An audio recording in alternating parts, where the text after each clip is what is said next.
This KFAN podcast is sponsored by Builders and Remodelers, exclusive Twin Cities provider of Elements Windows. Get the highest quality windows at unmatchable value. Visit buildersandremodelers.com for more details.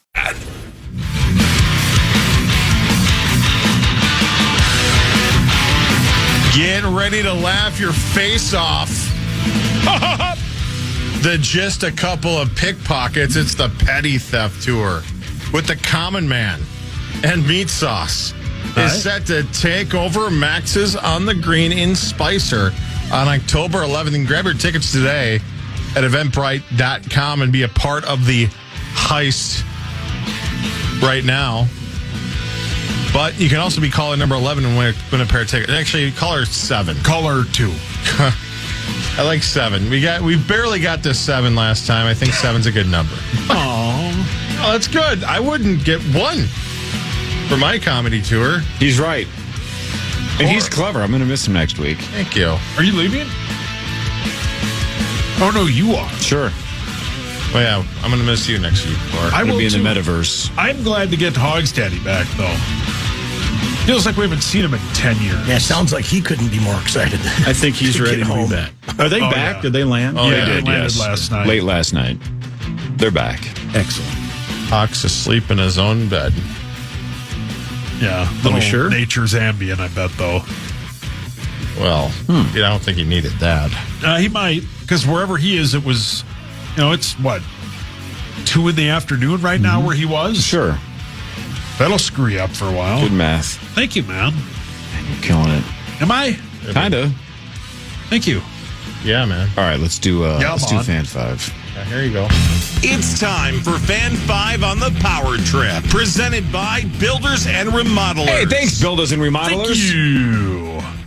A perfect passer rating for the Vikings quarterback yesterday. That's pretty cool. It's pretty rare.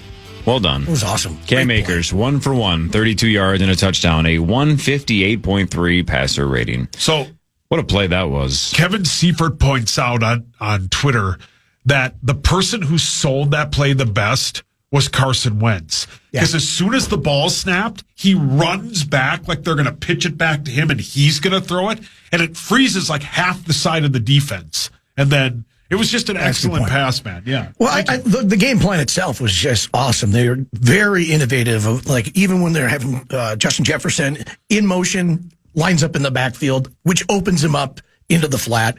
And then, of course, you got the Akers touchdown throw there to Josh Oliver. They just really had a great game plan. And honestly, if it weren't for 2 fumbles, that game probably would have been a way different score. Yeah. I would not have guessed this, but the Vikings PR team tweeted this out yesterday. You guys are on Twitter. You guys are Vikings, quote, not employees, associates. Yeah, acquaintances. You guys, we're in the Vikings universe with this station and Vikings country and the Vikings radio network. So you guys probably saw this. Did you see the last time the Vikings had a touchdown pass by a non-quarterback? Did you guys see this stat? If not, feel free to guess. If you saw it, don't guess. I know Jefferson has thrown the ball, but I don't know if he threw for a touchdown. Was it Randy Moss? Give me a guess on the year. In the year? 03. I'm going to say 2000. 2006. Zach wins. 2008. That was the first touchdown pass by a Viking by a non-quarterback since Chester Taylor in 2008. Wow. And the 5th by a non-quarterback since 2000. So between 2000 and 2008, there were 4. This is the 5th. Wow. But it's been 17 years since we've had a non-quarterback throw a touchdown. Yeah. Like you said, there's been players that have thrown nice plays, right? 20, 30, 40-yard gains, but not a touchdown since 2008. And the great Chester Taylor. I like Chester Taylor. The Josh Oliver touchdown, 32-yarder. That was the longest touchdown reception of Josh Oliver's career. This is all according to the Vikings PR team. 3rd longest reception of any kind in his career. And that was the longest touchdown by a Vikings tight end since 2019. Doesn't that also seem impossible? Yeah. Oh 6 years, 32 yards, longest touchdown by a Viking in 6 years by a Vikings tight end. Yeah, that's... You would think, especially with TJ, that TJ had a 40 plus at some point, but nope. Or Kyle. Yeah, I was going to say, Kyle? Rudy. Nope. 32 yards. Wow. Stats, man. Yeah. We have not had a tight end here that, gets yak. Kyle Rudolph was never going to bust a play and then, go long. Klein Saucer wasn't that guy either. but Which he should have been. He should have just trucked people. But that's Everybody why took they his brought in ankles out. Juggernaut. What's that? That's why they brought in Hawkinson. Yeah, Because they thought that's what he would be. but he isn't. But also, though, he makes a ton of money. It'll be interesting to see what they do with him next year. But he has been forced to play offensive line for 2 games. Yeah. So They have to. he has to. This whole line. Yeah. We talked about it earlier, but a lot of credit to those guys on that offensive line. Yeah, only 3 sacks Only 3 sacks, and you're moving positions in the middle of a game. in the middle of the game That's incredible. against a dominant defensive line. Yeah, all the things you have to do where you're going, okay, if I'm on the right side, this is where my back plant foot is, and then here's where my punch angle is. And then now we're going to just throw you over to the other side. Dylan amazing. Gabriel, 19 of 33, 190 yards in his first career NFL start, 2 touchdowns. He had a 94.3 rating. The Browns fall to 1-4.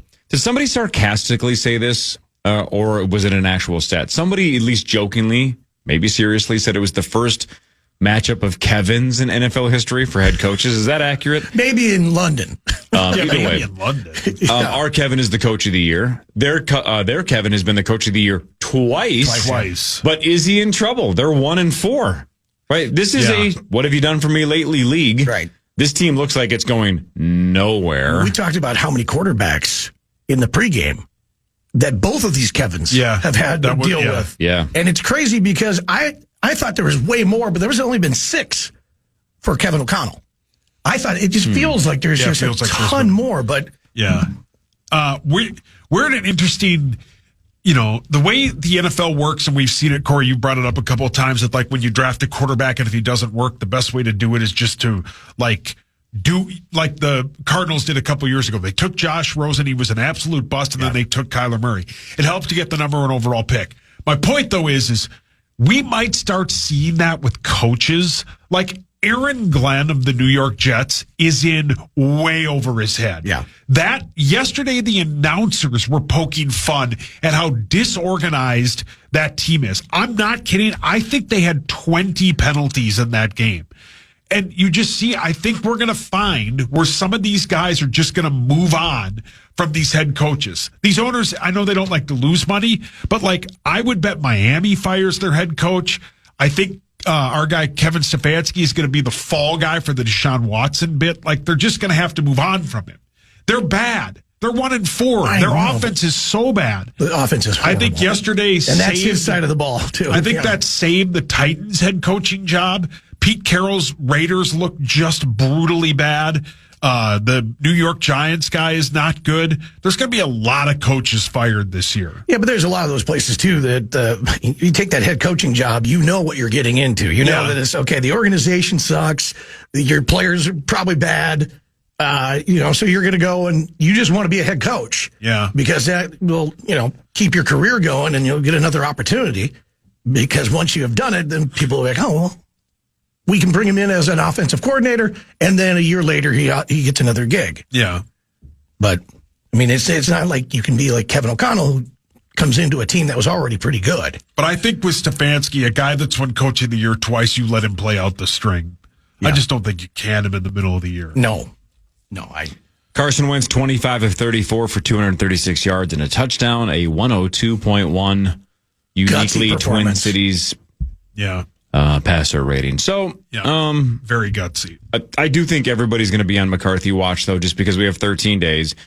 Wentz played well in his stint as starter. 350 and 236, that's not too bad. But to the level that you can't go back to the kid, I don't think so. No. If they want to go back to him, I don't think everybody's going to be pissed. Right? If people want to argue Wentz, that's fine as well. But I think if they go back to JJ, I don't think Carson said you cannot give it back to the kid because I've been an unstoppable force. He's been good. I think he's been really good. He's been solid. I think Wentz has been good. I think the thing you're going to see is they will probably go back to McCarthy. McCarthy was the plan all along. But I think the leash is way shorter than it would be for a first-time starter. because they know that Wentz can win them games in the right situation. I think they're going to go back to McCarthy, but I don't know if it's as long of a leash for McCarthy as it should be or would be in that situation. I think that O-line's got to get healthy before you put JJ in. I think really they will be. I think Carson can take that hit. He can actually play well in a system like that. I don't know if a rookie can actually. I don't see JJ McCarthy playing as well, standing in the pocket as long as Carson Wentz in this last game, especially.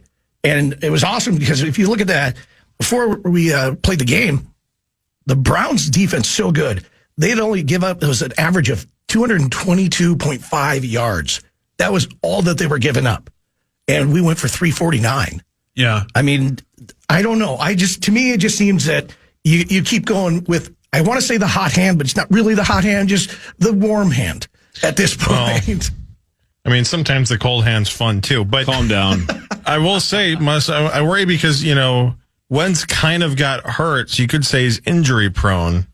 And any argument that you had for JJ in terms of, well, he's been injured before, he could get injured again. I mean, Carson, every argument can be applied to him. So, well, that was when he was at the Eagles. Well, yeah, but even yesterday, that's why he was no longer with the Eagles. If it wasn't for the shot of heroin that he got in the locker room at halftime, allegedly.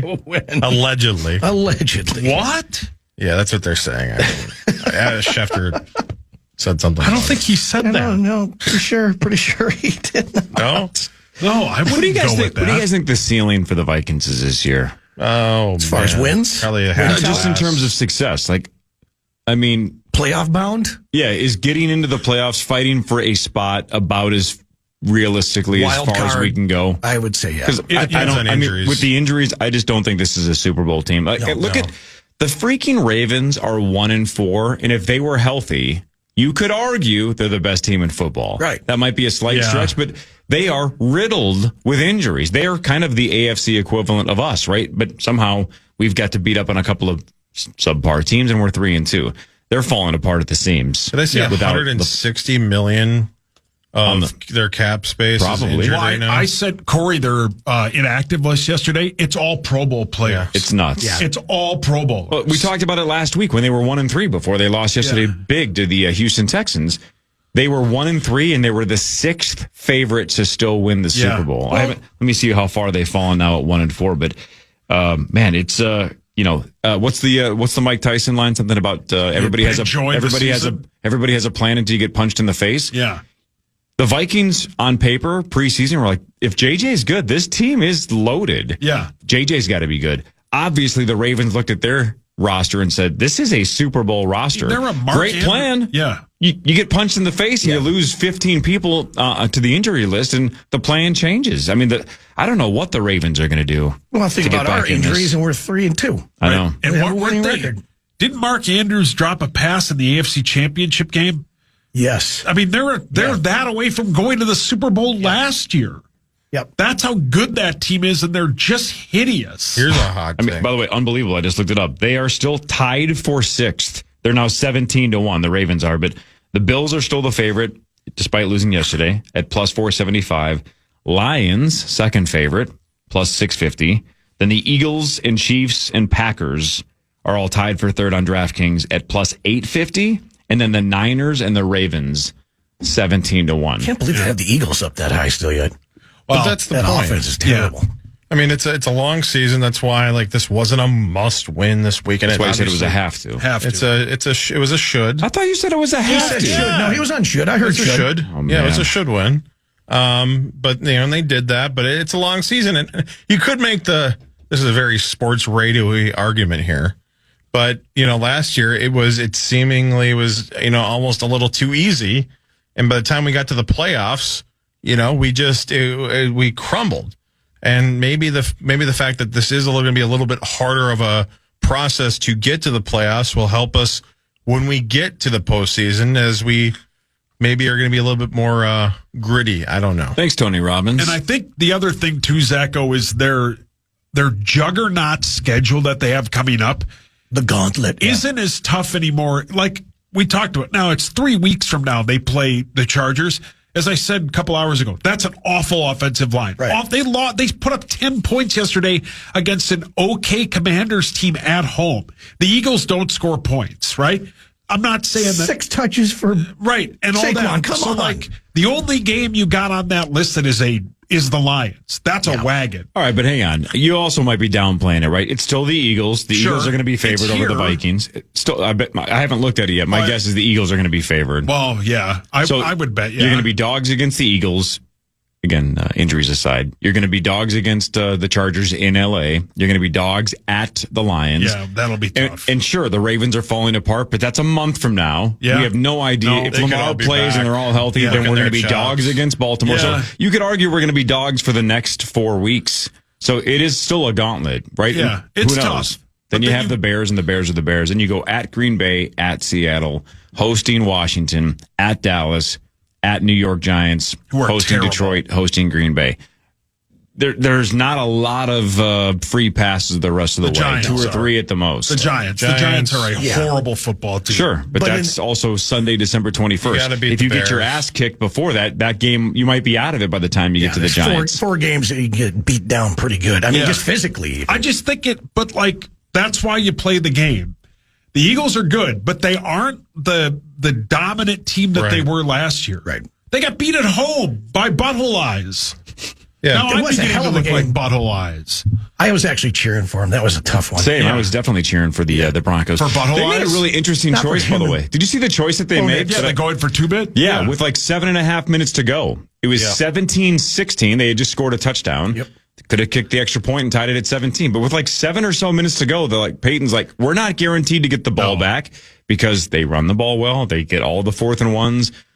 They went for 2 and put awesome. themselves up 18-17 and then got the field goal on top of that. But still, that was an interesting, very modern choice of Sean Payton to say, we're going for 2. We're not just trying to tie the Eagles. We need to win this thing. Great display We're of game dogs. management. Loved Right. it. And he, Great call, too. As much as we don't like him, I don't. He is involved with the game. Yes. Unlike some of Yes. these older coaches that just don't. Like They just Zimmer. manage the team, yeah. Like Zimmer just would never do things like that. Yeah. He gets it. The game management they understand. I was convinced The that game Zimmer didn't theory. understand that we were allowed to go for 2. Yeah, there is that. You know, you don't have to kick it here. You can No, try to get go 2 for points. 2. Yeah. Yeah. It's Titans. one more than one. Yeah, Titans. But they won anyway. Well, Well, okay, relax. When we come back, we can play the Jonathan Grenard interview. Ben Lieber had a chance to talk to Jonathan Grenard in London before they jumped on the old plane and flew back. They got back late last night. Chris will be back tomorrow. Lieber will be back on Thursday.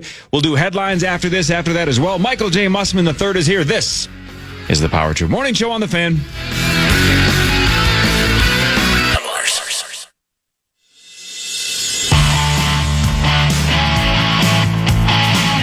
Bonus Bucks, it's back on KFAN. We have 9 chances for you to win $1,000 every weekday. That's every hour from 9 a.m.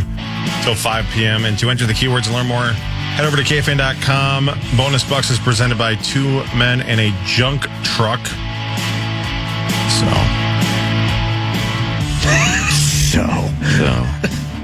Yeah, I'm looking at this. There's this contest, this national contest. Have you heard about this? Which national contest? So Royalton High School is competing in this national contest, and the winner gets I don't even know what they get, like a whole new $5,000 for a new football stadium or something. Anyway, yeah, that'll pay for the whole thing. Yeah, Yeah. wow. Look out. that's That'll pay like for like one row of bleachers. Right. in Texas. Look out. That's they wouldn't reach down for that. Anyway, but So go vote for Royalton's trying to Royalton High win some School, money. Yeah. Okay.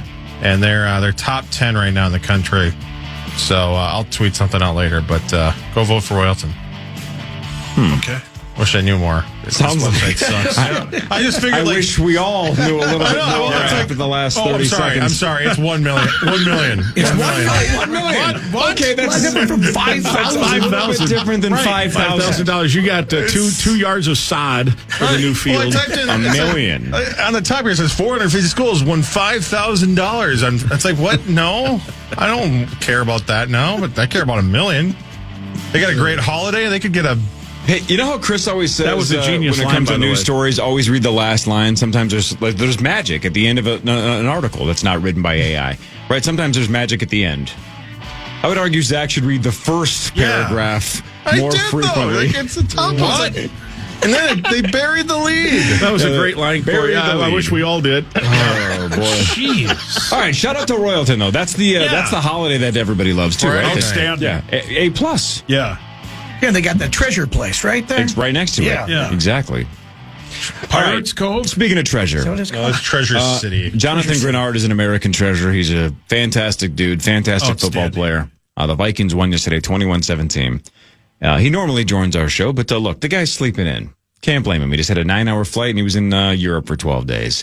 Ben Lieber had a chance to talk to Jonathan Grenard after the game, and we can play that right now on the Power 2 Morning Show on The Fan. All right, JG, I got Justin Jefferson's perspective on that game-winning drive there to Jordan Addison. I want to get your perspective. What were your thoughts on the sideline? Who are you standing with? What were you guys talking about? I just knew something was going to happen. We've been pretty much game planning all week, kind of working in that red zone-ish area, because I think that's obviously what KO kind of have an emphasis on, just trying to, we're going to be in one of those games. It's going to come down to that last possession. And, man, who better person to go to 3? And we got 3 and 18 on there, man. Listen, we got a lot of options there, 87, you name it. I'm just glad we came out with a dub, man. We talked about this team already in a pretty young season so far. You guys have been tested in so many ways. Injuries, just being down, needing some big fourth quarters. I mean, I know resilience is a big word for you guys. Is there something else that just sort of sticks out about this locker room other than just being resilient in the field of play? Yeah, I think we're just not complacent. It kind of goes with that resiliency mindset. I just think that, we had a lot of success last year, and I think that a lot of guys think that it kind of just, a lot of people in general just thinks that's supposed to happen all over again just because you got the same players. Well, we're no secret anymore. So I think that, we're going to get everybody's best shot. They're going to game plan a certain way, do the things that piss us off. But at the end of the day, man, that's just the league for you, man. They're not going to give us what we want, or else they're just beating everybody upside the head. So, but it's good for us. I think ultimately, when we're guys that are used to success, we need to be battle tested at times. Sometimes you don't want to get it that way, but only good things happen out of this situation. So I love to see the resiliency, the maturity of our guys. It's never been in these situations before, and we're just finding a way, man. That's all it boils down to, just finding a way. Speaking of they're not going to give you what you want, what we want on defense the last couple of games is takeaways, and they've been hard to come by. I'm pretty sure I've missed at least 5-6 sacks. That could have been something literally within my grasp. But you got IP a sack. Yeah. I'm just in the spirit of giving this year, I guess, obviously. But simple things just like that, where I may not make it, but I set it up for IP, man. I just want to be effective. I just want to help the team win. The accolades and all this stuff will come. I'm not really too worried about that stuff. I'm really just trying to get dubs. And our biggest focus is getting a dub going into this bye week, because that makes everything feel. That everybody knows that you get a dub going into bye week, feels really good. I've definitely been there in your guys' shoes before, where you do have these streaks where you're getting a lot of takeaways. Things kind of, the ball literally is bouncing your way, and the last 2 games not so much. What's it going to take for you guys to not get in a position where you're trying to force things, to try to play out of body, because I know it's going to be a point of emphasis from B-Flow, but where's that balance of doing your job, but also taking maybe a calculated risk here and there? Yeah, that's literally what Flo is speaking on. Literally is, listen, guys, we don't play hero ball. You're going to know when you take your shot. It's 2 things. Know when to take your shot, and when you get a layup, you got to make it. And that's kind of what it boils down to. Our defense, we're going to keep doing the same things over and over. Eventually, it's going to come our way. You just got to be ready whenever your number is called. And I think that's where guys, sometimes you'll see them pressing a little bit, trying to make a play, when all it is it's going to come to you eventually. Just like that last drive before we got it to give the ball back to the offense, we're literally just like, hey, as long as we get them an opportunity to give it back, man, that's all we can worry about. And I think that's why they rewarded us, obviously, with a dub, man. So it's a complimentary effort. So I think that's what we're all still learning and just trying to perfect at the same time. Yeah, last one for you. These games over here in the UK are pretty special, and I think everybody realizes that the NFL is here to stay. What's your perspective from a fan or from a player standpoint about the way the NFL does it, the way we've been embraced, and how both the city of Dublin and the city of London have taken us in? No, it's great. The hospitality has been great. Obviously, like I said, we were the first to do back-to-back weeks, obviously, in Dublin and coming over here. So it's a little taxing, obviously, on the bodies, but overall, man, I think they've done a great job of our team and just weathering the storm, obviously getting us in the best position to make our bodies feel good, get our sleep schedules, make sure we're eating right. So I think they had a good plan overall. It's going to be taxing, but that's the league, man. That's what you got to find out. The best teams find a way to make it work. And if you, like KO said earlier during the week, man, if you're looking for excuses, you'll find it. So we're just going to continue to work no matter where we play. And glad we got a dub, man, because I keep alluding to, man, this long flight, man, feels so much better with a dub, man. So definitely appreciative for the team, man, and we're just going to keep climbing and get back healthy. Use this week to get some rest up, man, because we're in a gauntlet. We got to get to it when we come back out of it. Yeah, well, we all appreciate you. Appreciate the effort. Enjoy the bye week. Get some rest. Take care of that body. Always appreciate y'all, man. See y'all soon in Minnesota. Thank you for your honesty. Oh, that was Jonathan Grenard with Ben Lieber on the Power Trip Morning Show. Thanks to both of them. Yeah. JG's They're the both best, great. man. Yeah, They're both. absolutely. He's such a great dude. That flight, though, must have been just so much better. Oh, man. It's also it's nap already time. a terrible Yeah, right? flight, right? Yeah. You could just tell everybody just wanted to get that. Well, the chop was bad, according to PA. the chop. Chop's always Yeah, bad. constant chop. Yeah, he loves Plus, that word. you know, they were all getting gang chased on the flight. What now? Whoa. By Addison. I was flying home one time from Vegas, and I'd been texting PA over the weekend about some baseball bets. Mid-flight, he texts me and goes, hey, I just checked some chop app he has. He goes, it's going to get really bad in like 5 minutes. Yeah. Oh, yeah. Well, yeah. he references that often. all the time. Yeah. Man. To tell him how bad the You air must is. hate roller coasters. He hates the chop. He's right behind you. There he is. First time in a couple of weeks seeing that guy. There he is. Look at him. Hey, boom. Is he here? Yeah, He should sure we is. ask him? Yeah. Yeah, bring him in. Yeah, how's his chop? Wave him in. Yeah. Watch him wave sauce off like, no thanks, not interested. Oh, here he comes. Here he comes.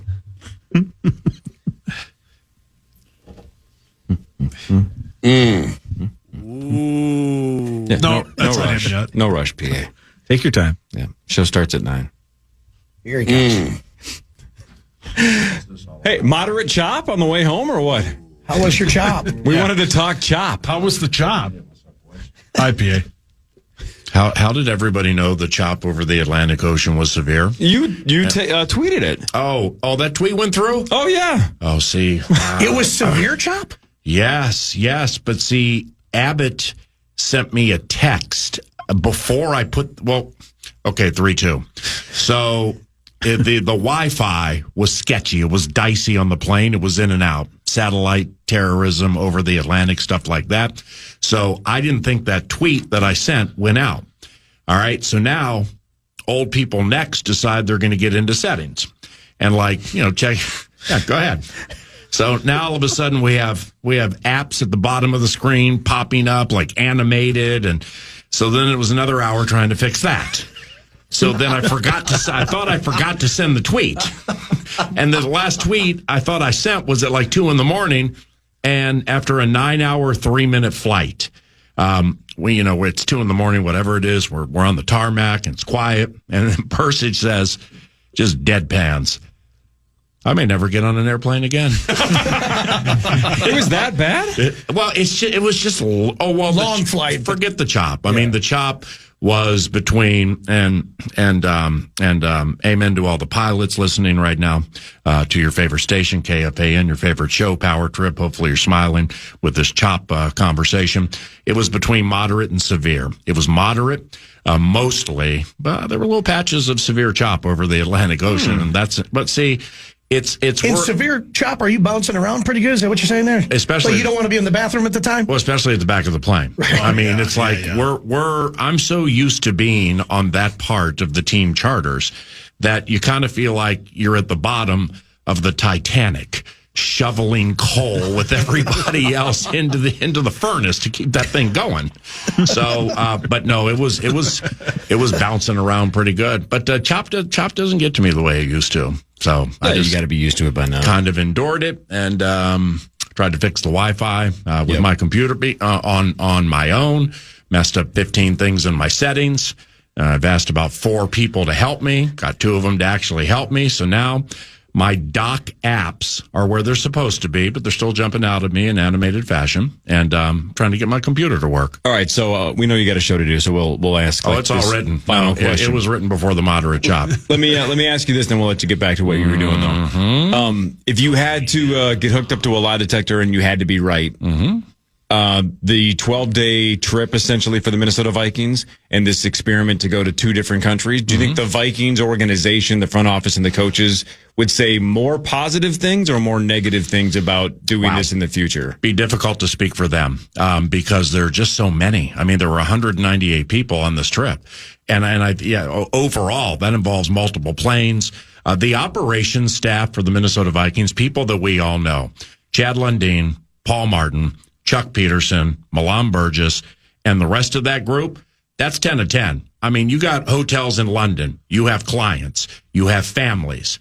The Hanbury Manor, the team hotel, where Chris was doing the power trip from the StreamYard and stuff, whatever you call it, that with traffic is an hour 20 from the part of London everybody wants to go to. Buckingham Palace, Big Ben, Piccadilly Square, things like that. I don't want to stay out there. I should stay that costs money. And that also involves organization.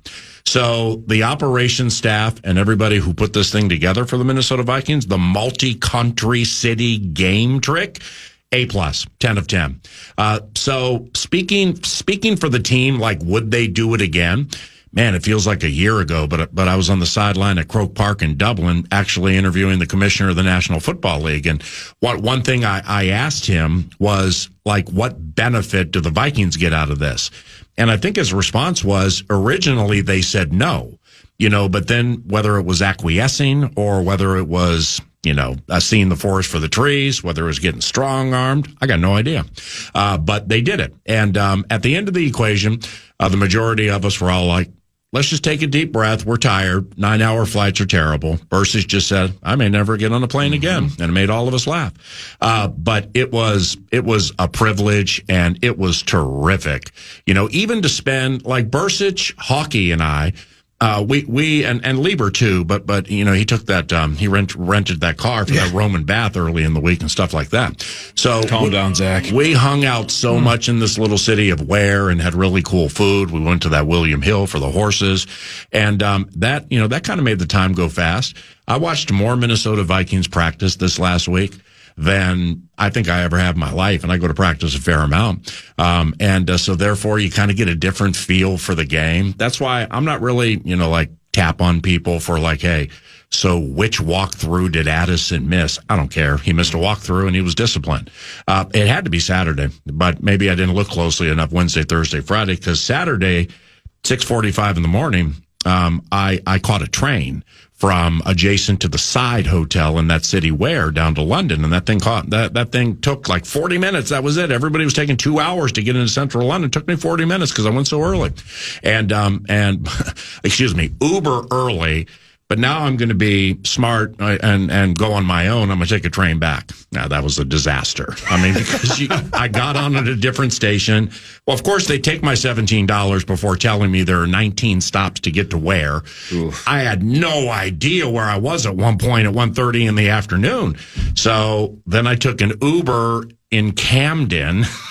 So I got to Camden, and then from Camden, that got me to Weare. So it ended up being about a $250 experience to go into London on Saturday morning. But I went to Westminster Abbey, and it's even more reason to proclaim that I thoroughly enjoy Paul McCartney and Wings more than the Beatles. It's like, okay, this is great, cool. There's the crosswalk, but it was phenomenal. It was, now from a team standpoint, when O'Connell at his Friday press conference starts saying 2 more sleeps. Yeah. 2 more sleeps. Yeah, he wants out. That surprised me because even if Kevin believes or feels that's just not the Kevin that I know. But it started to get long, I think. It was no longer camp, like he said before. Yeah, right. Yeah. Exactly. What do you got? Did you go there? Where is it? What's it called? Cockbusters? Fosters. Like Cockfosters? Yeah. Yeah. Well, there were some strange names like, over there. Here's a question, though, for you, PA. How is the bathroom situation there at the stadium? Because I'm concerned for my friend. Wow. Well, you're just pushing all the buttons this morning, aren't you?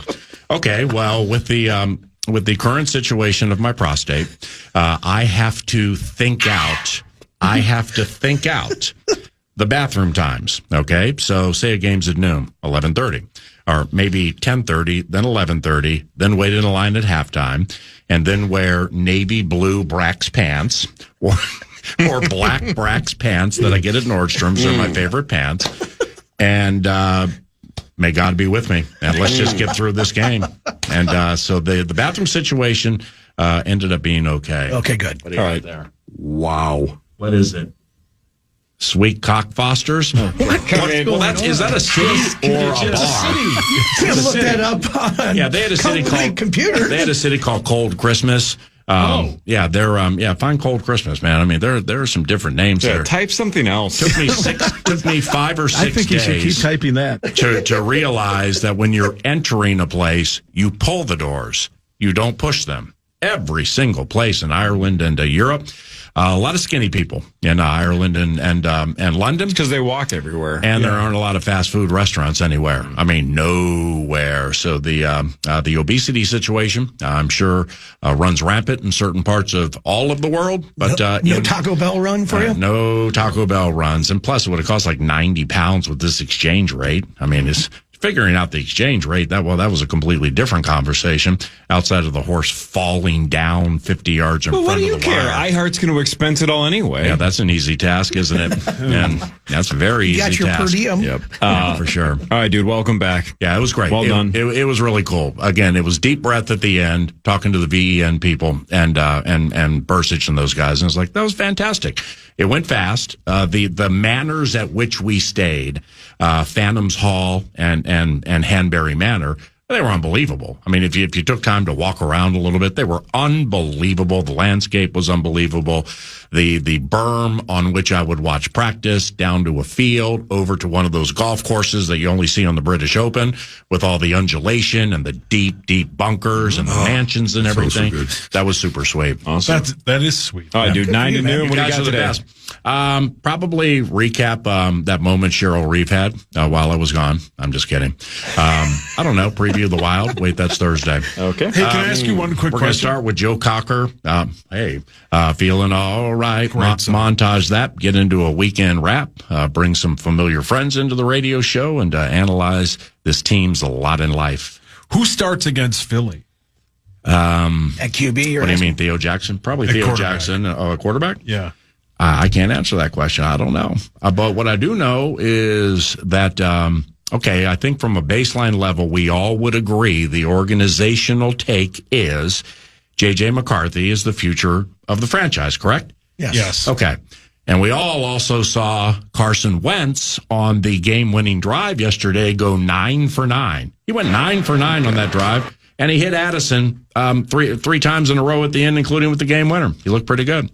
So fortunately, that's a decision I do not have to make. Yeah. I mean, if this offensive line is set up as it is right now, I think you keep Wentz in. What? Why? Because I think he can take that beating a little bit better than JJ. JJ can run.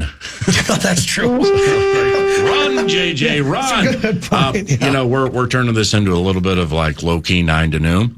Props to Blake Brandel. Because excuse me for missing several things while I was gone.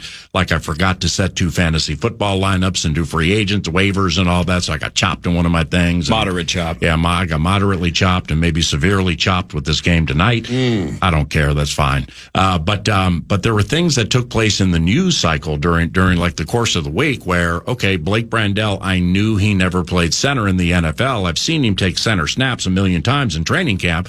But then with these drive-bys, about 16 minutes worth, where your hyper announcer walked around the locker room talking to people after the win, 9:29 to noon today. With Brandel, when I talked to him about it, he's like, I've never played center. Ever at any level.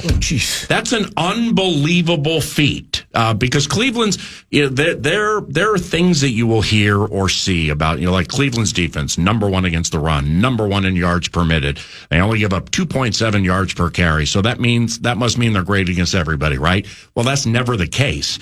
So therefore, you run up enough points to beat them and you move the ball decently when you had to. And like 85 Bears-like defenses just don't let that happen.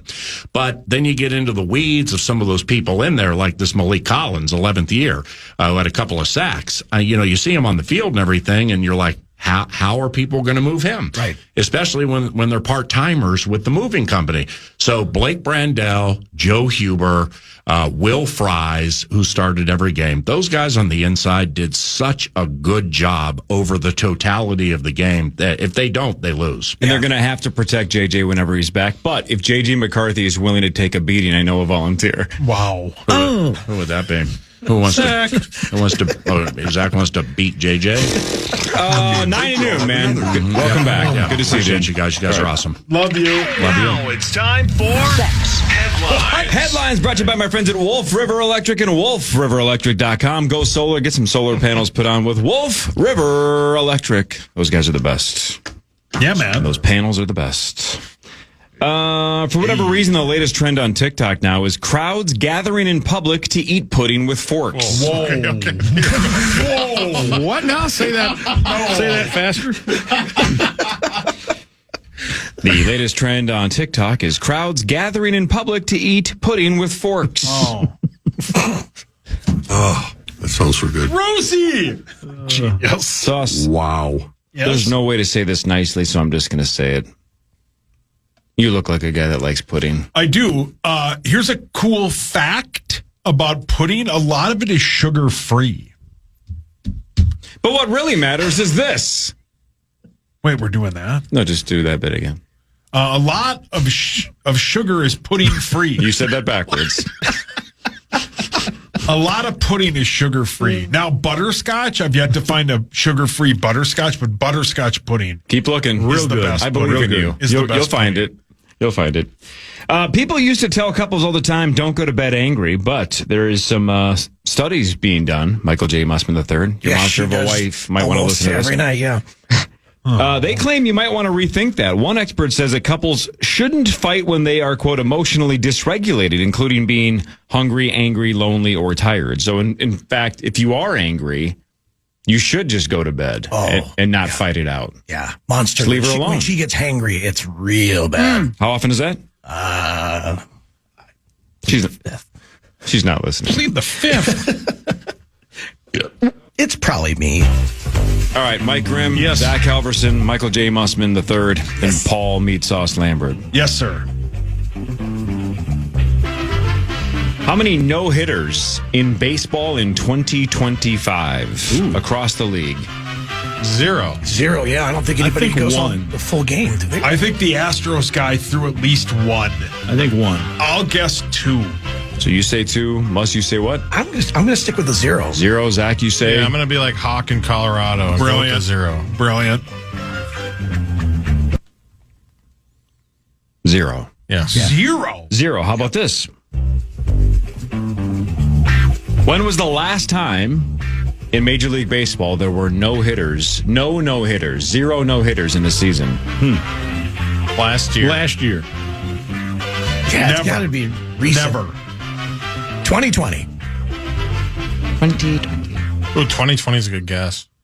No, it's not. 2005. Oh, wow. It had been 20 years since there was another season without a no-hitter. Really? Before that, the previous year without a no-hitter was 1989. So in the divisional era, Yeah. which is 1969 and beyond, Nice. this is just the fifth year with no no-hitters. Wow. Wow. Obviously, it was one of you said, I think maybe multiple people said it. The individual no-hitter seems to be fading because people I get don't pulled think there'll so ever early. be another one the way it's It's going harder now. and harder and harder to get an individual one. But congrats. combined no-hitters should still be a thing once in a while, Yeah. but Yes. there were none of them this year. What are we doing? Yeah, listen to that Yeah, guy. what are we doing? What are we doing? One of the craziest stories over the weekend, we can end with this.